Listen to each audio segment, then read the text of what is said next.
TC Jester, where Eileen Faxis has been for a while, where cars and trucks are submerged. Eileen? Mike, what you're looking at right now is a picture of people, at least one man that I can see in there, playing in this water, in this river that is normally known as I-10. We have seen increasing numbers of young people coming out here, jumping in the water, swimming into the trucks. I don't know why they're thinking that this is okay, but this water is full of red ants. People are getting bitten. This water has sewage. This water has oil. You can see the slicks on top of it. And of course, it is full of automobiles underneath its currents.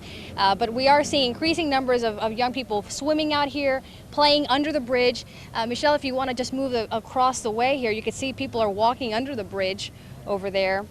Earlier, they seem to be almost hanging off of the bridge, and actually some of them have been swimming out to the trucks and messing around with the trucks that have already been messed with enough by nature itself. We'll show you the sweeping panorama now of this, what I like to call the river formerly known as I-10. As you can see, all these 18-wheelers are stuck. They have nowhere to go. The good news is that it does look like the water's going down. We're seeing more and more of the 18-wheelers revealing themselves as the water goes down, and pretty soon perhaps we'll see the cars that are under here. These, of course, wound up here in this condition because they got stuck here last night, and then the waters kept rising, and the truckers inside had to bail out. One of those truckers is Eugene Moore. He's here with me right now. Eugene, thanks for joining me up here on this embankment. Yours is that truck right there, right? The Wiley Sanders truck? Yes. What were you carrying? A load of tissue paper for HEB. Clearly that's not going to be a good load anymore. No, it's not. Tell me what happened last night. You had a pretty interesting story to tell. We was traveling along about 1:30 a.m. this morning, and for some reason the traffic came to a halt with all the vehicles stalling in all the lanes, and a big rain came across, and within minutes the big flood came up. I was in my truck. I said, well, I just waited out until in the morning. I'd take a nap. Water woke me up because it was coming in my sleeper, and I can't swim well in this muddy water. I do all right in a swimming pool. And I started screaming for help, and other drivers came out and they helped me out. And the water, you can see the water hair went down some because my cab was completely covered underwater, and the water was all the way up to the center of the sign. Thank God for that. I got on my knees and I started praying. The Lord is good. So you actually had to yell for help, and people heard you and came to rescue you. Yes, I was blowing my horn at first, but they couldn't figure out where the horn was coming from. Sure, there were a lot of trucks out here. Right, so when I started screaming, I felt like I was going to die. And I have two kids that I love, and they love me, and I want to be there for them. I can't imagine the sense of panic that must have gripped you when you woke up and you suddenly realized that there's water in your truck. Yes, that was pretty hard. What did it look like out here? I mean, it looks calm now. People are out here. It looks like a big amusement park now with the folks coming and taking pictures and taking video of this incredible sight. But at that moment when it was raining, could you see anything? Could you hear anything? It looked like I was in the middle of a river just stranded, but I could see other drivers, some hanging on the side of the truck, others was climbing on the top of the cabs and getting on top of the trailers.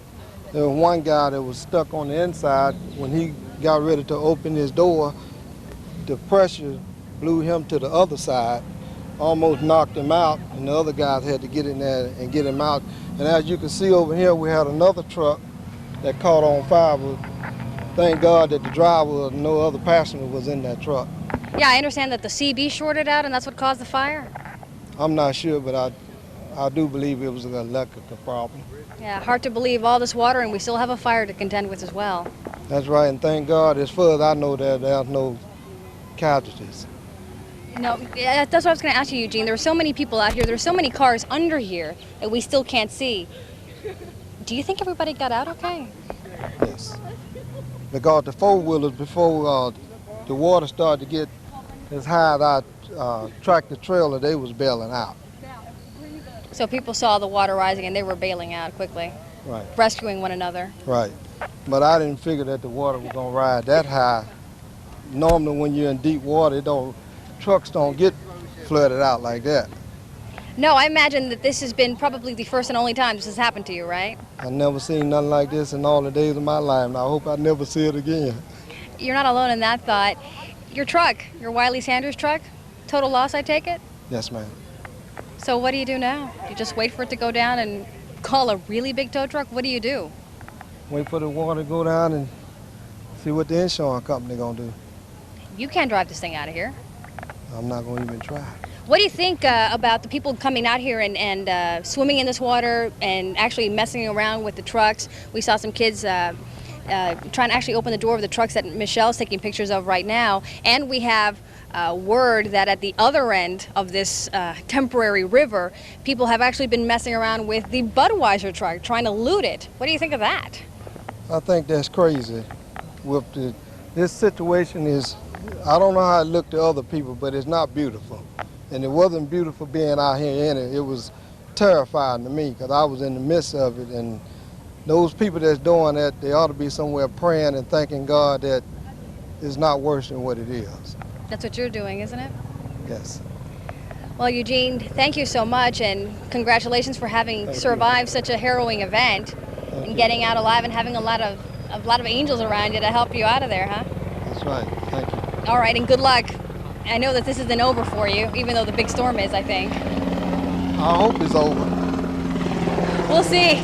Dr. Neil Frank hasn't been too optimistic that we've seen the last of the rain, but that pretty much sums it up from here. Like I said earlier, the mood has completely changed here from one of fear, where people really did not want to be on the street, but we only saw people who were trying to get to their jobs and had to be somewhere, to now where we're in a situation where people are going out on the street and they have their cameras and they have their videos and they're just out here enjoying a good time. Hopefully the skies will not open up and catch them in another bad situation. Back to you guys. Eileen, it's like a tale of two cities. All right, thank you, Eileen. You have, on one hand, Lisa, you have people who are out where Eileen is, and then on the other hand, you have people who are out where Jeremy Diesel is. 59 and I believe Tidwell, Jeremy, and this has been going on all morning at that temporary boat ramp, as you've called it, which is actually an access road onto the freeway. More people there getting rescued, Jeremy.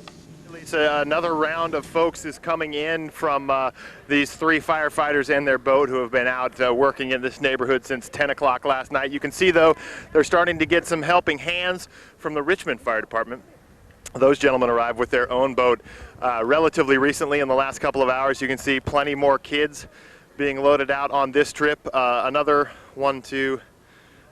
dozen added to the tally. That's puts us kind of optimistically at about 325 people rescued just from this one area with this one boat and these 3 firefighters. We're also starting to see some Good Samaritans who have also come out and helped out. These guys brought some food, brought some other things for the folks who are working to get these people out. And we're passing that on. Of course, we're doing our best to pass on all that we can. Mind if I ask you a couple of questions, man? No problem. Where'd they find you back there?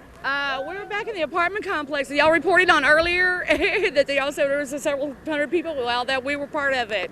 I mean, it's a total waste. Everything back there is like got, I don't know, 5 to 6 feet of water. I mean, it's horrible. We're totally sunk.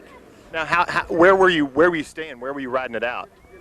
We were just upstairs in my apartment. Luckily, a couple of us had upstairs apartments, so everybody down from downstairs had, come on up. So that's how we stayed dry until they got there this morning. Now, could you tell people were talking about you? You said you heard about it. Yeah, I told my husband, I said, look, there's Second Save on TV. I said, they're talking about us. When they said the apartments, that's when I knew that they were coming, How many of y'all were back there?